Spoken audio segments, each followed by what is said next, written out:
அது என் வீட்டுக்கு பக்கத்துல தான் ஓடுது. அதுக்கு நீங்க இப்படி நேர போய் வலது பக்கமா திரும்பினதும் ஒரு பெரிய மலை வரும். அதோட உச்சிக்கு நீங்க ஏறி போகணும். ரொம்ப தேங்க்ஸ் தாத்தா. இந்த பக்கம் நேரா போய் அப்புறம் காடிக்கிட்ட லெஃப்ட்ல போணும். இங்கதான் எங்கேயாவது இருக்கணும். அதுவா இருக்குமோ? அடேங்கப்பா, இங்க ஆனந்த குளியல் பிரமாதமா இருக்கு. அது ரொம்ப அழுக்கா இருக்க மாதிரி தெரியுது. பின்ன அதுல அத்தனை பேர் குளிச்சா வேற என்ன ஆகும்? அந்த பக்கம் போய் தேடி பார்க்கலாம் வா. இங்க என் கண்ணுக்கு ஒண்ணுமே தெரியல. ஏய், அதுவும் அங்க இருக்கு பாரு. வாவ், எவ்வளவு தெளிவா இருக்கு.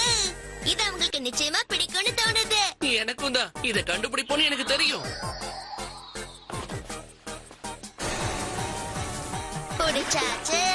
இன்னும் கொஞ்சம் ஃபுல் ஆகணும்ல.